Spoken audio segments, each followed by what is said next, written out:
আসসালামু আলাইকুম রহমতুল্লাহি ওয়া বারাকাতুহু। প্রিয় দর্শক, আশা করি আল্লাহ পাকের অশেষ রহমতে আপনারা সবাই ভালো আছেন।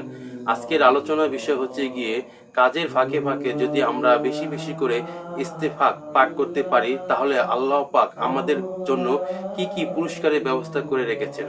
আমরা যেই কাজ করি না কেন সেই কাজের ফাঁকে ফাঁকে যদি বেশি বেশি করে ইস্তেগফার পাঠ করতে পারি তাহলে আল্লাহ পাক আমাদের কি কি বিশেষ পুরস্কার দিবে, সেই পুরস্কারের কথা প্রত্যেকটা মুসলমানের নর নারীদের জানা খুবই জরুরি। তাই চলুন আসুন এই ভিডিও থেকে আমরা জেনে নেব যে কাজের ফাঁকে ফাঁকে যদি আমরা বেশি বেশি করে ইস্তেগফার পাঠ করতে পারি তাহলে আল্লাহ পাক আমাদের কি পুরস্কার দিবেন।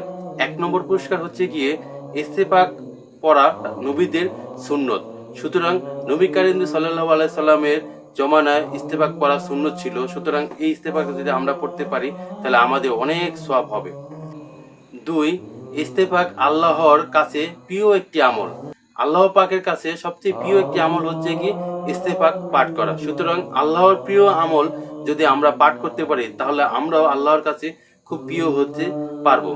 3 নম্বর হচ্ছে ইস্তেগফার দ্বারা আল্লাহর নৈকট্য লাভ করা যায়। যদি কেউ বেশি বেশি করে ইস্তেগফার পাঠ করতে পারে তাহলে আল্লাহর কাছে সান্নিধ্য লাভ করা যায় খুবই তাড়াতাড়ি। 4, ইস্তেগফার দ্বারা গুনাহ মাফ হয়। প্রত্যেকটা মুসলমানের কম বেশি গুনাহ আছে। সুতরাং কেউ যদি বেশি বেশি করে ইস্তেগফার পাঠ করে তার ইস্তেগফার পাঠ করা দ্বারা কিন্তু সে গুনাহ মাফ করার সুযোগ পায়। 5, ইস্তেগফার দ্বারা ব্যবসায় লাভ হয়। ব্যবসা বাণিজ্য যারা করে তারা যদি ব্যবসা ফাঁকে ফাঁকে যদি ইস্তেগফার পাঠ করতে পারে তাহলে তার ব্যবসায় উন্নতি হবে। 7, ইস্তেগফার দ্বারা আল্লাহর রহমত নাজির হয়। আল্লাহ পাক যদি ওই বান্দার উপরে রহমত নাজির হয় তাহলে ওই বান্দার দুনিয়া তার কিছুই লাগে না। সুতরাং বেশি বেশি করে ইস্তেগফার পাঠ করলে আল্লাহর রহমত ওই বান্দার উপরে নাজির হয়। 8, ইস্তেগফার দ্বারা যাদের সন্তান হয় না তাদের সন্তান লাভ হয়। যাদের সন্তান হয় না তারা যদি নামাজ পড়ার পরে ফাঁকে ফাঁকে যদি ইস্তেগফার করতে পারে, ইস্তেগফারটা যদি বেশি বেশি করতে পারে তাহলে তাদের সন্তান লাভ হওয়ার আশঙ্কা থাকে। 9, ইস্তেগফার দ্বারা বাগানের ফসল ফলে।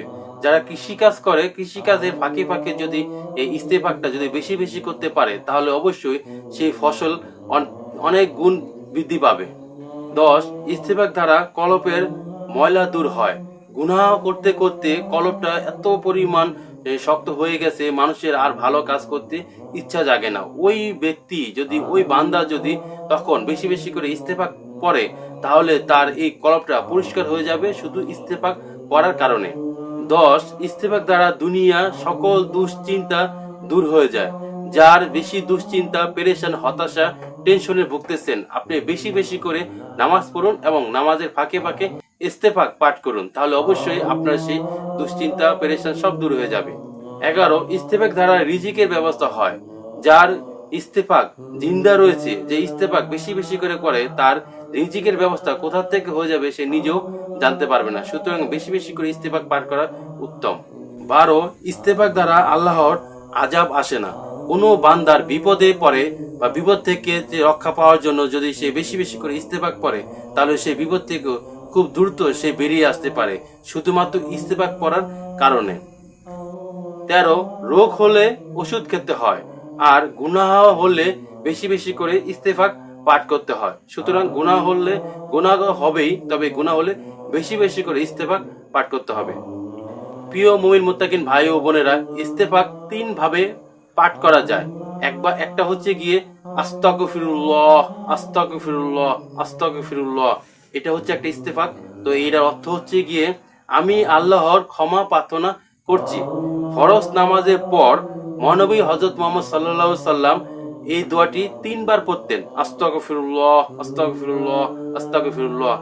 ছোট লোগা আস্তাগফিরুল্লাহ। সুতরাং আমাদের চলতে ফিরতে উঠতে বসতে কাজের ফাঁকে যে অবস্থায় যে কোনো পরিস্থিতিতে যদি আমরা বেশি বেশি করে যে আস্তাগফিরুল্লাহ আস্তাগফিরুল্লাহ আস্তাগফিরুল্লাহ পাঠ করি তাহলে অবশ্যই এর পুরস্কার আমরা এই দুনিয়াতেই পাবো। সুতরাং প্রিয় মুমিন মুত্তাকিন ভাই ও বোনেরা, যদি ভিডিওটি ভালো লেগে থাকে অবশ্যই চ্যানেলটিকে সাবস্ক্রাইব করে ভিডিওটি লাইক করে দিবেন।